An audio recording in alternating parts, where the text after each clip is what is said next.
Welcome to Bobby Owsinski's Inner Circle. I'm Bobby Owsinski, and this is a show all about music, music production, and the music business. My guest today is engineer Richard Chycki, who will discuss working on the latest Dream Theater album. But first of all, let's talk about AM radio, because it's dying. Yes, it is. For the longest time now, it's been low man on the totem pole when it comes to the Arbitron ratings. And for the most part, you don't hear much music on AM anymore because it's now the bastion of sports and talk radio. And it's always on the bottom. It's always getting the worst ratings. As a result, there's not as much money being put in AM radio, and in some places, it is actually dying out. So, for instance, what's happening is in Norway and Germany, guess what? AM radio has been discontinued. The famous Radio Luxembourg, no more AM radio. Armed Forces Radio, which was a standard in Europe forever, no more in AM.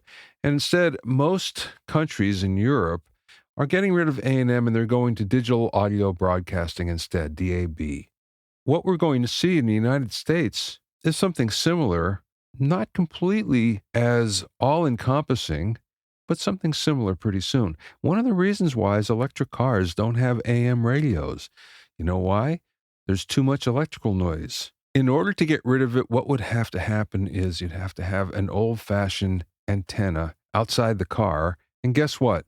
Nobody wants that. So we're going to see fewer and fewer AM radios in cars, and if that happens, that's going to be the death knell. However, I kind of think that AM radio, I've been hoping this would happen for years, and maybe it finally will happen.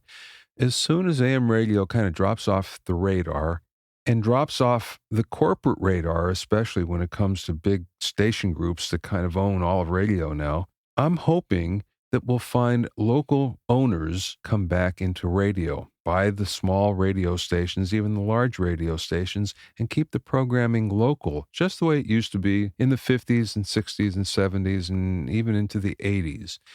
What happened then is radio was very local in that it served everything in the locality. And that includes music as well. So it was a reflection of the musical tastes of the particular area.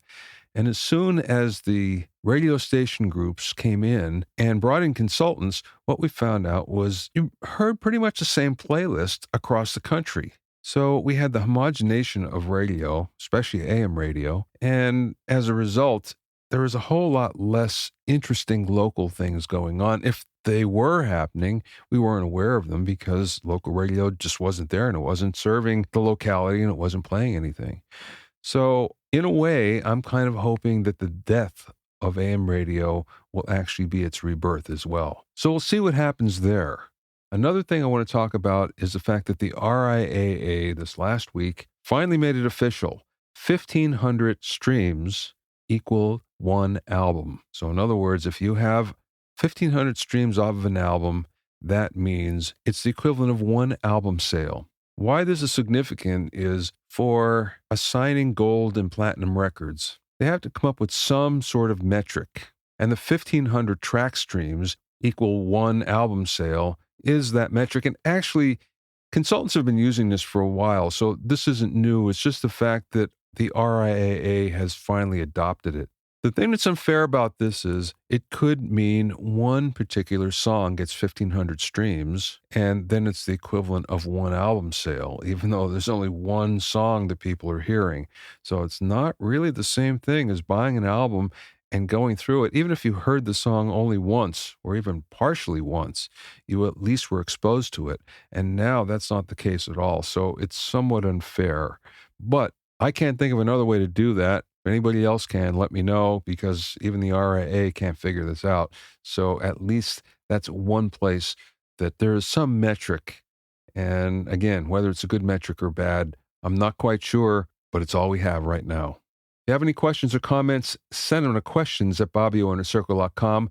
Don't forget about my new coaching program. It's 101 mixing tricks, big studio tricks with a small studio. Now it's available by the module. So go to 101mixingtricks.com to learn more. Last week we talked about Guitar Center and what was happening there. This week it's AVID who's in the news. There's a bunch of layoffs at AVID, mostly in the audio side, not in the picture, in the audio side. So what happened is a lot of the R&D and the beta and QA and customer service people got whacked. The rumor is, and from these layoffs, it seems to be the case, that AVID is now placing more emphasis on the picture side than the audio side.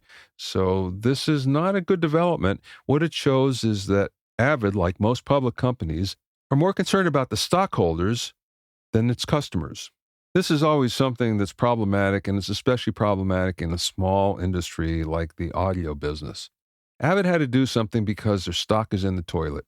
It's hovering around the $6.50 per share area as I record this. But that being said, it was once at a high of almost $70. Now you can see how if you're a stockholder, an AVID stockholder, you're not very happy at the situation at all. So as a result, they're doing everything they can to raise that stock price, and none of it bodes well for the Pro Tools user.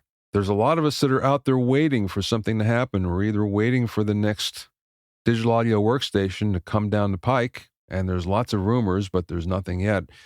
Or we're waiting for AVID to go under, or just decide to jettison the Pro Tools part of AVID, the audio side of AVID, and hopefully some other company will buy it and turn it into a better product, and a product that we can all use again. Right now, all you Pro Tools users out there, and I'm one of them, we're all on pins and needles waiting to see what will happen and see if we're going to have updates this year, if they're going to be worthwhile for the $99 a year or the $199 a year that we have to pay.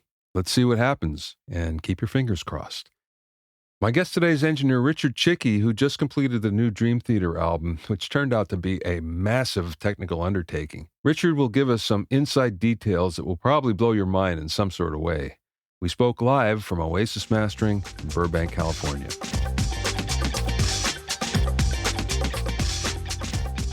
Before we start, I wanted to tell you that I learned something from you on the last interview that we did that I use all the time. And it was one of those things where I hit myself in the head and think, why didn't I know this before? What's that? Recording distorted guitars direct for editing. Yes. Later. Oh, putting the clean. Yeah. You never thought of that, really? No, I never thought of that. And as soon as I used it, it was like, this is so brilliant. I can't believe it. It was just so easy afterwards. Yeah, the only thing you have to do is just watch when you look at clean guitar, it looks like there's a transient. Yeah. But for distorted guitar, there's always that little bit of next to nothing on the clean channel. You have to anticipate it because that little bit of clean at the beginning is the of the guitar. That's about it. Oh, yeah, I can't believe. I feel bad. I can't imagine what some of the editing was. It was crazy. Yes. Wow, that's really great. Was not easy, but it's pretty good. So tell me about the new Dream Theater album. You spent a lot of time on it. The new Dream Theater album is The Astonishing. It's a double CD, right? It's 2 hours plus. Mm-hmm. It's a total of 34 songs. 34 songs, a really bold undertaking for a band that just celebrated their, I think it's their 30th anniversary. It's a really bold undertaking. I know when we were finishing up the last album, John had mentioned that he had a few ideas what he wanted to do for the next record. And literally this record was the initial writing of the concept. It's a full-fledged concept record, really in a style of rock opera. John took the time to write the entire story, and he sent me the layout of the story. Like this would be last summer. He sent me a layout of the outline of what the story was going to be, and it's kind of a, goes between two different lines, almost retro-y, old, it feels kind of Game of Thrones retro to sci-fi. So the story is really complex, and we had a long discussion of everything was going to be organic, so, Jordan is really into the synthesis world. This is real strings, real brass, 3 different types of choir. We recorded Jordan with Steinway, B3. So there's actually, from a synthesis point of view, there's very, very little synthesis. I think we used his Rolly Seaboard synth and we used GeoShred, and then a couple of synth pads, but really, really high percentages, all organic. So it's such a bold undertaking. They really wanted to be the red shirt in a room of white shirts. Wow. Just curious, so often strings are used as pads. Yes.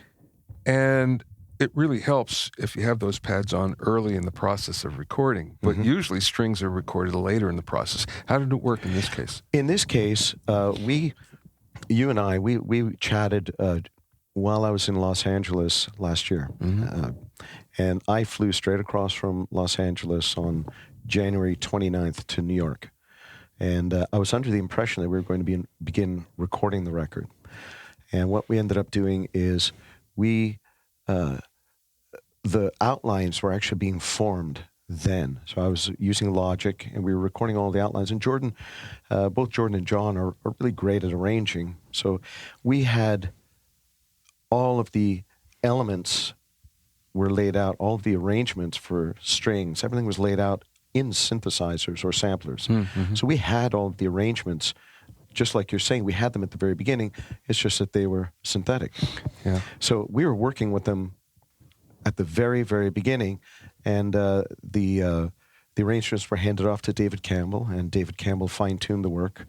And then as we were working, we started to get the real elements, and literally we would just substitute in the real strings, right? Substitute in the real strings and just turn off the synthetic elements.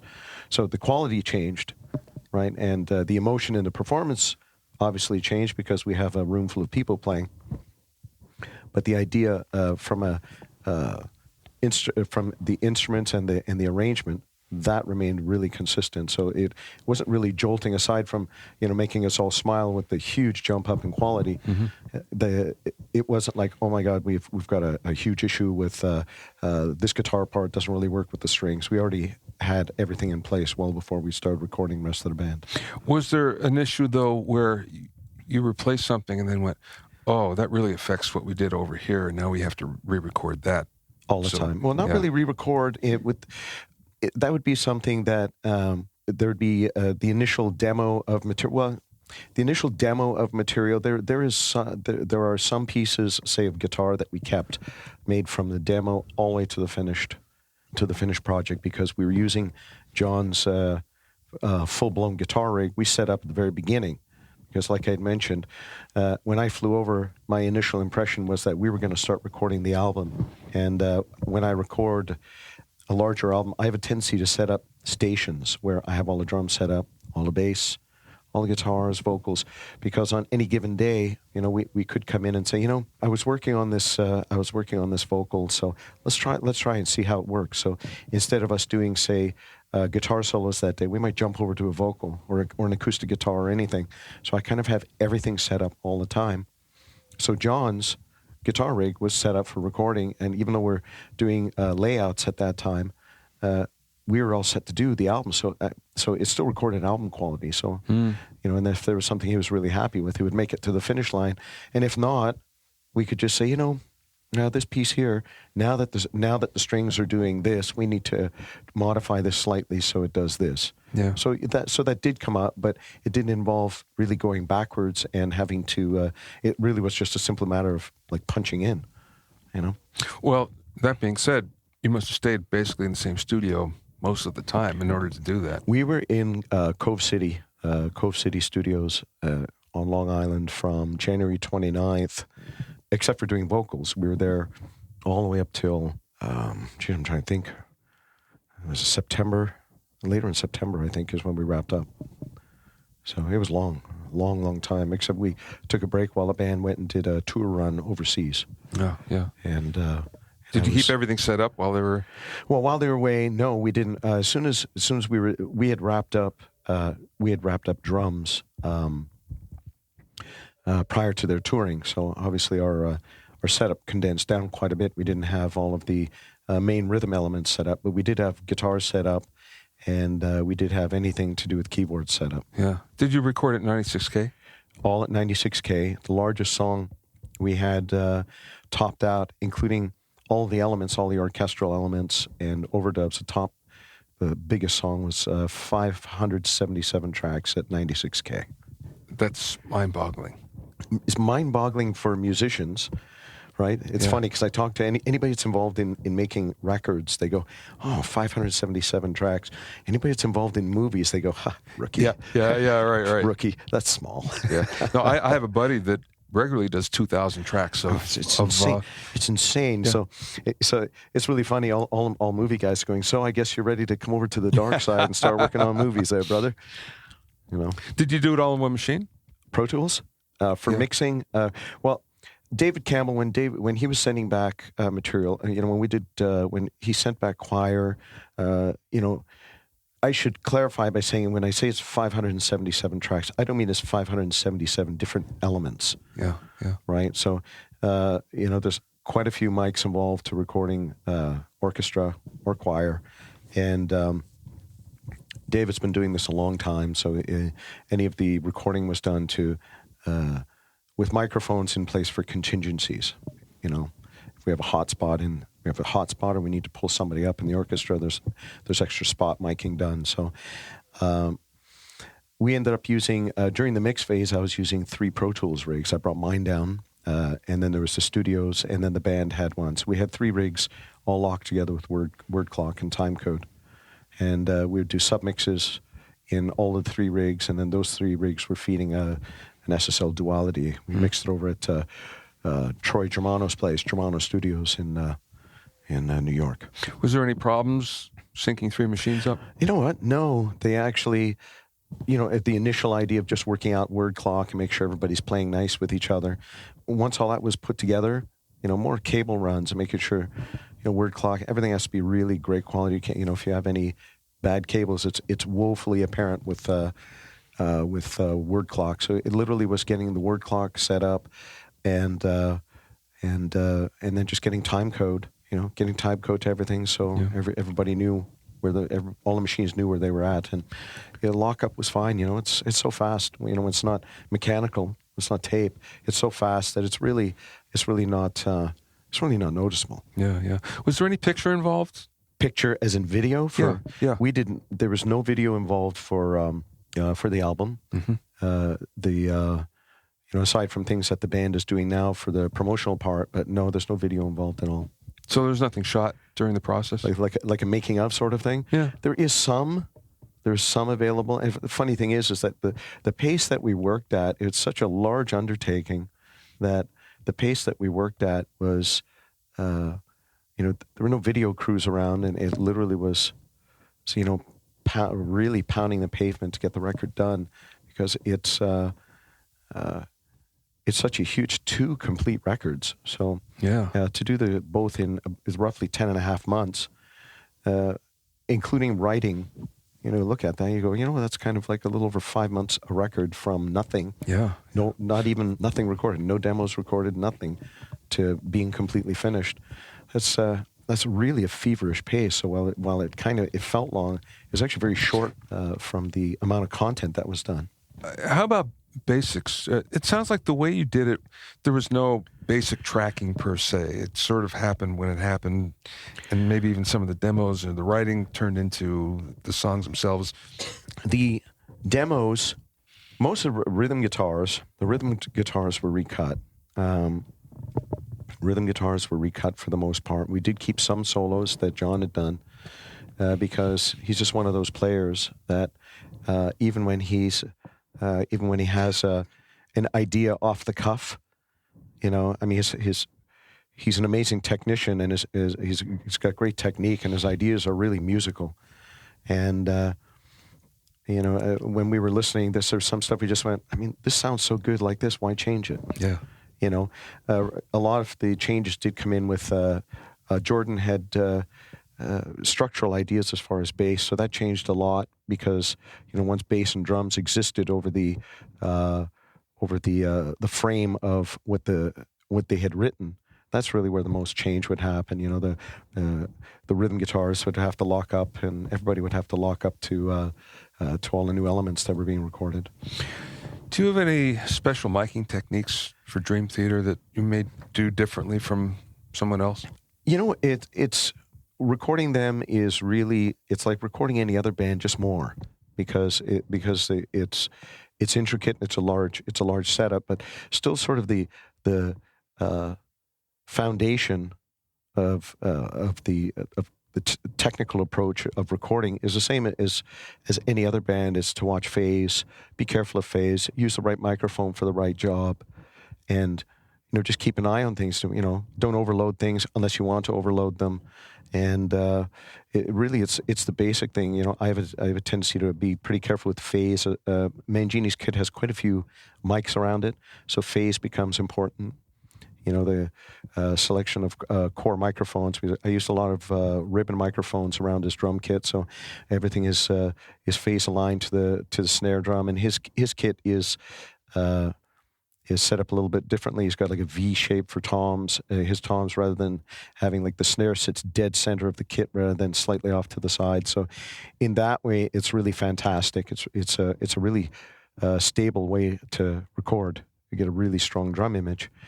And with John, with guitar, I use a Royer, like a 121. I use a Royer 121 and a Mojave MA 301 FET, right? And those are those two microphones comprise like the core of his guitar sound.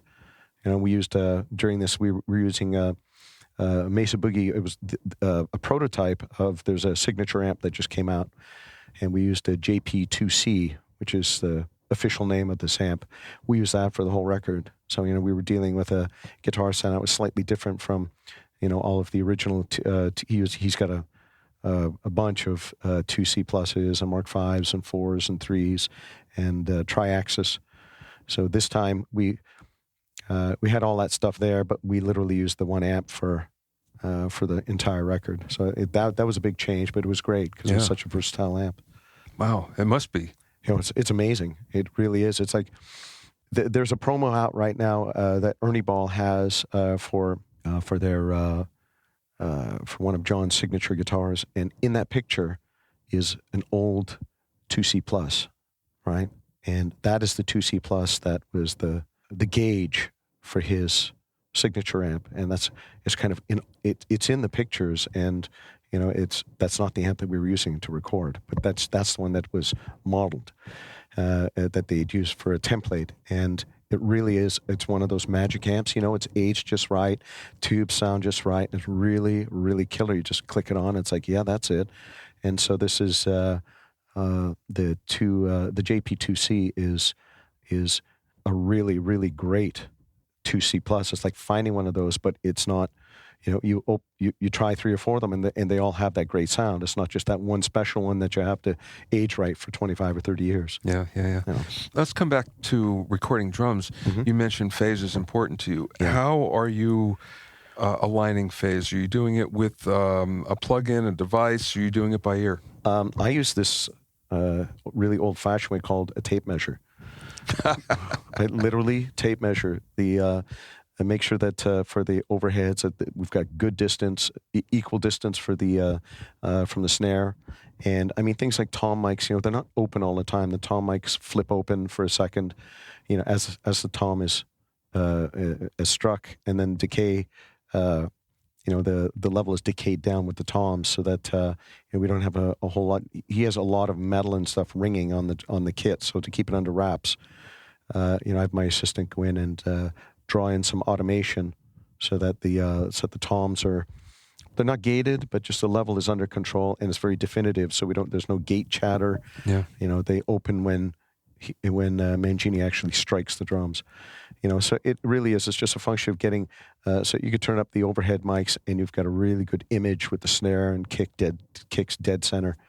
And then it's literally, it just goes adding. I used a Royer 24V, which is a stereo tube ribbon mic, and then a 122V in mono directly underneath it. So it's kind of like a set of Blum line, and then there's an extra set of nodes in front and in rear because of the mono 122V. Yeah. So that blend allows you to get a really good like a mono image, but it's very wide because of the Blum line. Yeah. and you can adjust that. So that was and everything is ribbon, so it's not like really, really hard sounding. You know, the mics just sound so good for complex, for drums, and you can get everything nice and breathing without sounding brittle. So your overheads are for the whole kit, and you're getting the whole sound rather than just the cymbals. That's correct. Yeah. That's correct. Kind of have to, because his kit is physically very wide. It's a large kit, and it's one of those things I have to kind of play with it to get it so that there's not a hole in the center of the kit, you know, and having it phase accurate really. Having so it's accurate phase-wise really helps with that. How about the bass? What are you doing with the bass? With bass, we were recording bass direct, and then we used I'm trying to think, we used a Suncoast and a Mesa.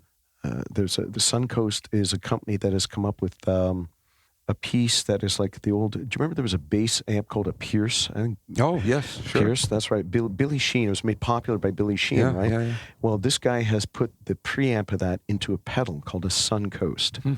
So we ended up using a DI, a Suncoast, and then a Mesa, and it's just literally blending the three together. Well, that's cool. Yeah, Jeez. really good. Really good. The Suncoast was a new surprise. The Matty Schieferstein, who is John Petrucci's guitar wizard, he's the guy that he got this thing brought in, saying, "Yeah, a buddy of mine's got this thing, and, you know, it's one of those pedals you plug in, and it sounded so right." Yeah. That you just go, I think we're just going to keep using this for a bit, you know. And Myung came in, he did a great job. You know, they all come in and do their things. It's really great. Yeah. Mm-hmm. Let's jump to mixing for a second. So you have a huge number of tracks. I assume you're submixing in the box, and then you have stems coming out, right? Yes. For you know, I mean, for say looking at drums for Mangini's, you know, he's got a total of 12 toms, right? Mm-hmm. 12 toms, and he's got 8, and then he's got 4 up top that he uses, and you know, those are submixed to save space, and if there's any fine tuning, we do that within Pro Tools. That comes back on a couple channels on the console, and of course, because of all the automation that's in Pro Tools, you know, they come out really clean, and you know, you don't have to run gating on the console or anything like you used to have to do. So that becomes unnecessary. It literally is taking stems, you know, things like, I mean, obviously guitars were not stemmed; they didn't have to be stemmed. With strings were, the submixes were done on the individual rigs, right? On the separate Pro Tools rig, and then that fed the console. And you know, we would commit the submixes because we had to go through and do some cleanup, and because there's a lot of people in the room, right? So, you know, I mean, there's things like we had an orchestra, we had a choir take done, and at the very end of the choir take, when the room is still decaying, it literally sounded like somebody had like unvelcroed a shoe. And, you know, we said, I'll just fade it down. You could hear the fade. The fade sounded odd because it was cutting out the room decay. And we were trying forever to get rid of this thing with all sorts of noise reduction software, and finally we were successful. But this is, you know, this is all kind of all the little surprises that you get. Yeah. But, you know, a lot of it was, everything was submixed, feeding the SSL. And I think in the total of, in 34 songs, I think there was maybe 8 or 9 times where we had to revisit and say, you know, we want to hear, you know, one element a little bit more, went back and just reprinted the stem with the adjustments. So it's not really a huge deal, you know, it's just a bit of a process, but it works out fine. Were most of your effects in the box, or were they external? No, I actually brought my, for this record, I brought a lot of my equipment with me from my studio. There's a lot of effects that are hardware. A lot of hardware going on, right? Well, like what? Well, a lot of stuff, a bunch of Lexicon stuff, you know, PCM 96S, 300L, a Bricasti M7, you know, there's a lot of stuff like that. I mean, not to say that we didn't use any effects that are in the box. I mean, I also used the Fractal for John. Use a Fractal for John for some of the delay and some of the modulating effects on his guitars. So, but a lot of it is, you know, a lot of the core, like reverbs and spaces are Bricasti and my Lexicons, you know. And which, you know, and plugins are absolutely fine, but we did plugins. We did a lot of plugin stuff on the last record, and we were trying to get a little bit of a different texture for this record. Could you hear the difference? You know, the funny thing is yes, yeah, you do. I did hear a difference, you know, and it's one of those things where they sit in the mix really well, you know, and it's one of those things that in a sparse mix, it becomes less of an issue, but when something's really complex, you do hear it, and it's just one of those things that you can have more elements coexist, you know, in the same sound field, and you can hear all of them as opposed to them getting jumbled together. Yeah. And I wish I knew what it was, because, you know, I would bottle it and I would sell it to everybody. No kidding. But I don't know what it is, but there is something there. And, you know, is it psychoacoustic? I don't know, but I don't know. But it's one of those things that it felt right, so we go with it instead of trying to fight it and say, well, you know, we have to do this in the box. We have to do this with hardware. There were no rules. We just did, you know, we were just working with... we just brought all the resources so that we had everything at our disposal. Oh, yeah, and I used a couple of Eventides I have in my rack, so I use those as well. So, and then we also used a bunch of different plugins at the same time. So it was busy. Did you find that the mix went faster or slower because you were on a console rather than in the box? Well, mixing on I think in the grand scheme of things, being completely in the box, if there is absolutely no hardware, one of the things that is a great benefit is the idea that you can stem out more at the same time. And what we ended up having to do is, you know, when we were printing some stems, that, you know, I would leave my assistant to do multiple passes of stems, and that takes time. Mm-hmm. So that piece in itself takes time. But the record was just from the sheer size of it. The record was worked out to be 700 hours of mixing in 51 days. So it's like a huge, really, really long days. Wow, yeah. I'll say. Yeah. I bet it took you a while to recover, huh? I'm still working on that. So what was a typical song then? How long would it take? To mix? Yeah. Well, you know what? The first few songs took longer because, you know, you want to find the ultimate method, and we're still, you know, getting vocal sound set up and getting guitars routed, and, you know, what am I going to do with this? What am I going to do with that? So getting placements done. And then after a while, you know, you start to see the positioning and the numbers on the console start to get more sort of hammered into place, and it gets faster. Yeah, because I remember that the standard used to be a day and a half. I mean, we had a few songs that were more. It's funny because some of the songs that were really, really huge and complex, you figure, oh, it's going to take forever.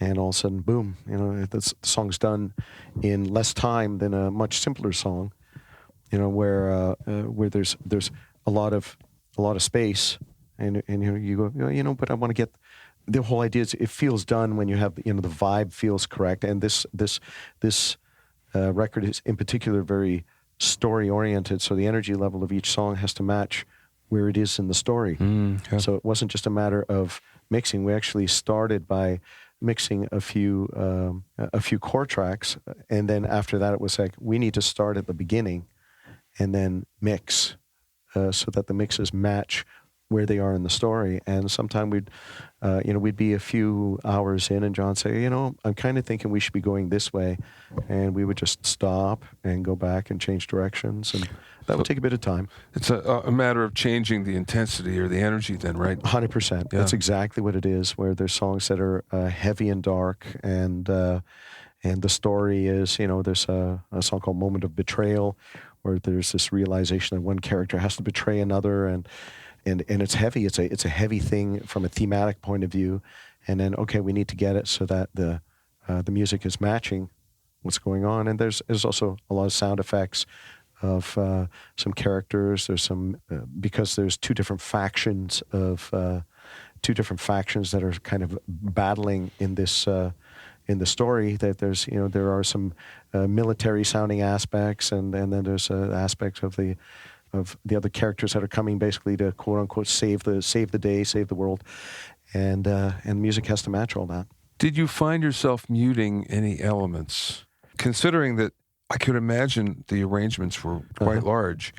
And many times what happens is when you hear an arrangement in your head, and when you finally hear it, and especially trying to fit it into a story, it may be that you'd say, well, this is overarranged, I got to pull some things out. Did that happen at all? That's a really good question. The short answer is yes. And what we ended up doing is, I had mentioned David Campbell would record with a common recording is to have a Decca tree put overhead, and that existed for strings, for orchestra, for brass, for choir. That existed everywhere. We had Decca and then spots. Now, in particular, say in the choir, there is in the classic choir that was recorded, there was a soprano. There was one woman that was just iron lung. It was unbelievable how loud she was. A great tone, but she would sing up, and you can hear her in the very first song that was released, Gift of Music. You can hear her in the upper register, and she's just tearing it up.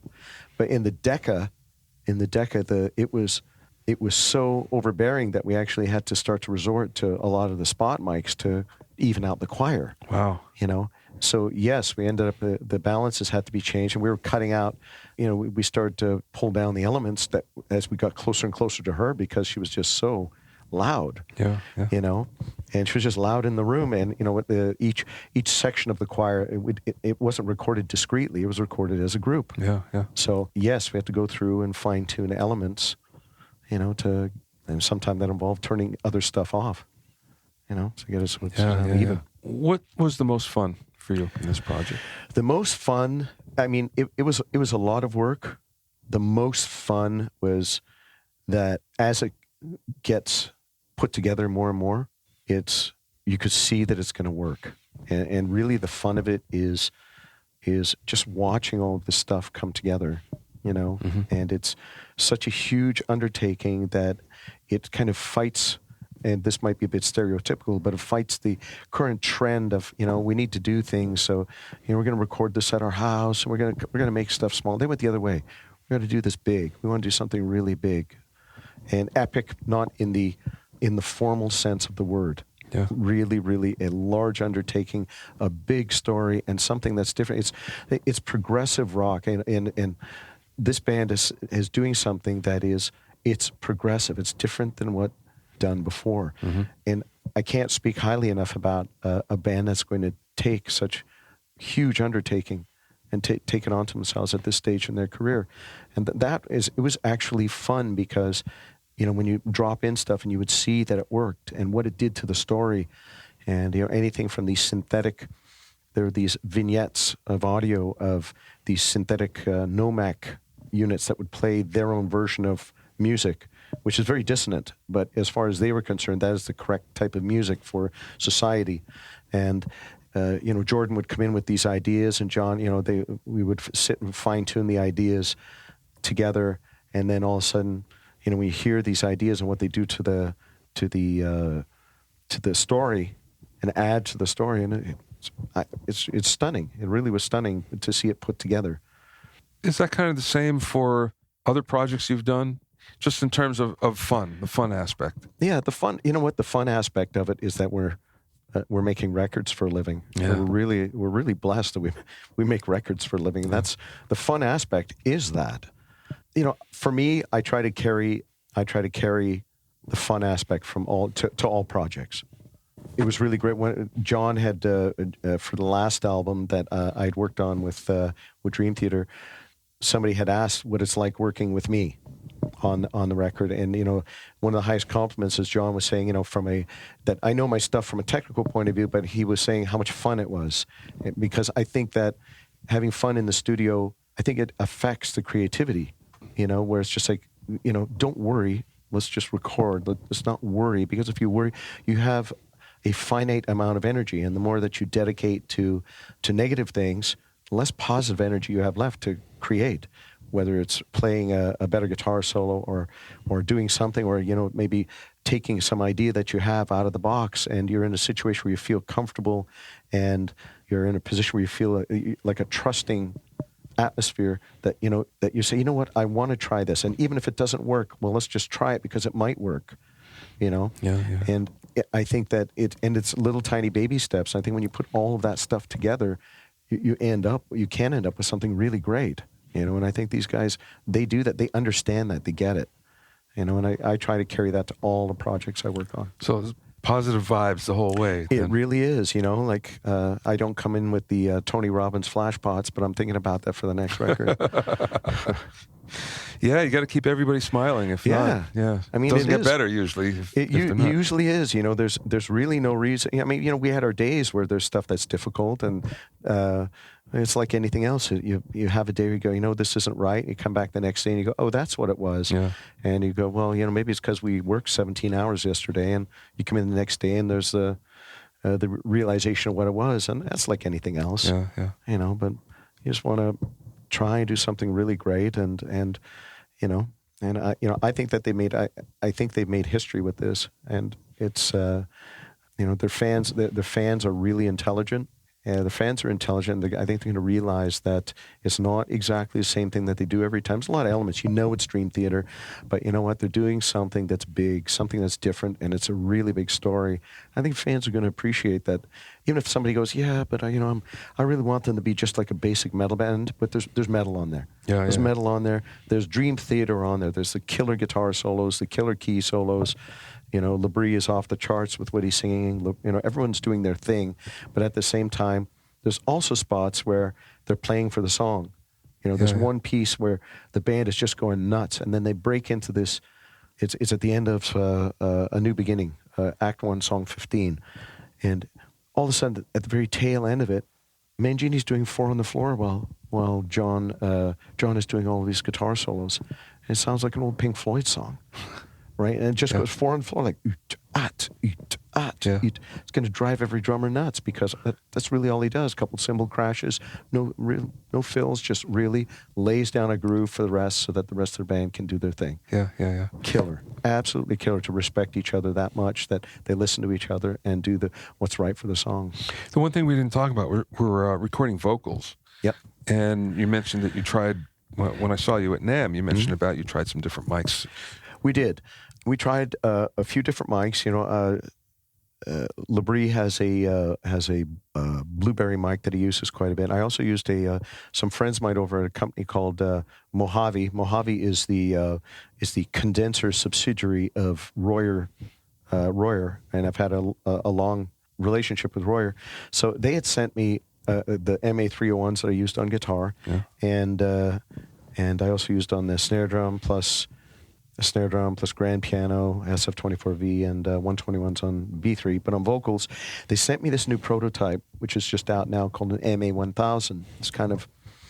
It's a vintage style mic. It's not an old microphone, brand new, but it's got a sort of if I were to say what it was close to, the high end has got that really silky feel that a 251 has.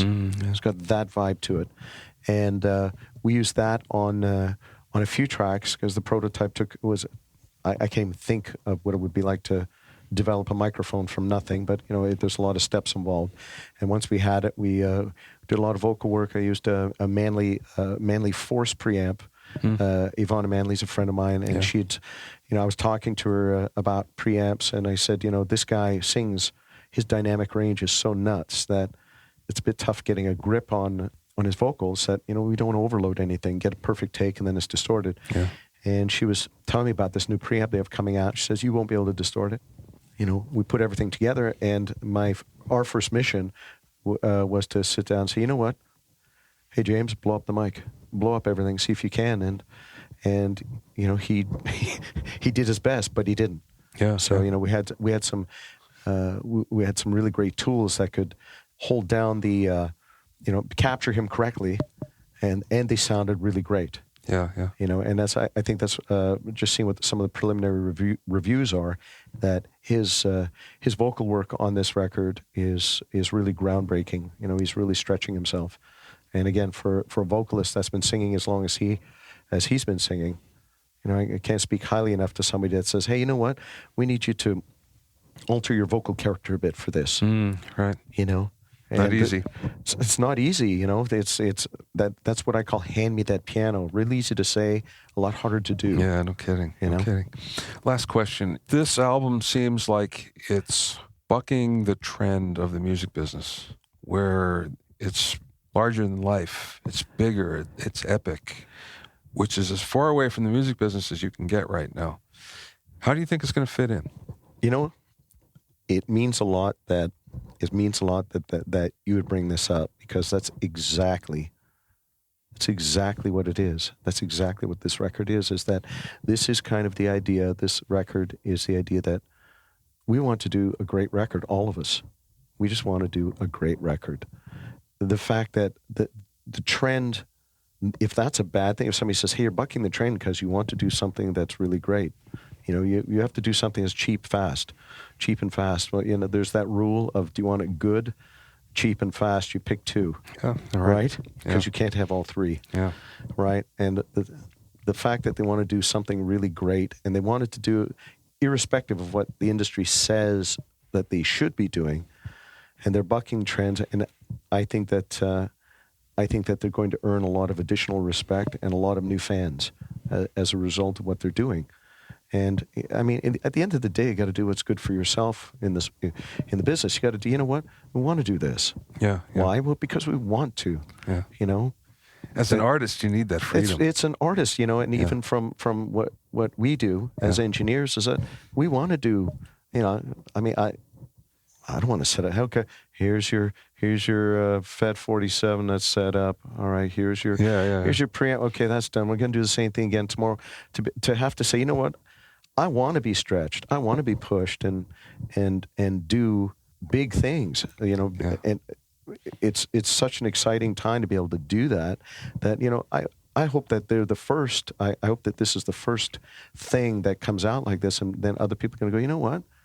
Let's do that. Let's push harder. Let's push harder, because as far as budgeting and stuff goes, this is something where none of it was easy. For me to say, was this an easy record to do? This was probably the most challenging record I've done in my career. Wow. But was it the most fun? Yes. Was it the most creative? Yes. There's so much satisfaction with doing this, and they're going to do tours of all soft seaters, really upscale places, and they're really making this an event. They're making it a special, creative event because they're artists, and it's a really, really big step. Well, let's hope there's more of this in the industry, because we certainly need it. And Absolutely. Congratulations on doing it. Congratulations on and thank you. Everything that's been happening for you, and thank you for doing this. Awesome, man. Thank you so much. Yeah.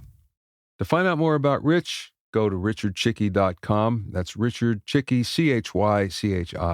CHYCHI.com. And also look out for that new Dream Theater album, which looks like it's going to be really fantastic. Thanks for listening and being in my inner circle. Remember, if you have any questions or comments, you can send them to questions@bobbyinnercircle.com. Many thanks to Steve Cherubino. He's the host of the EDM Producer Podcast at edmmr.com. To listen to other episodes of Bobby Owsinski's Inner Circle, you can go to bobbyowsinski.com and select the podcast tab, or go to bobbyowinnercircle.com, or find it on iTunes, Stitcher, Mixcloud, or Google Play. At bobbyowsinski.com and bobbyowinnercircle.com, you'll find a sign-up form for my newsletter and for alerts for new podcasts. This is Bobby Owsinski. See you next time.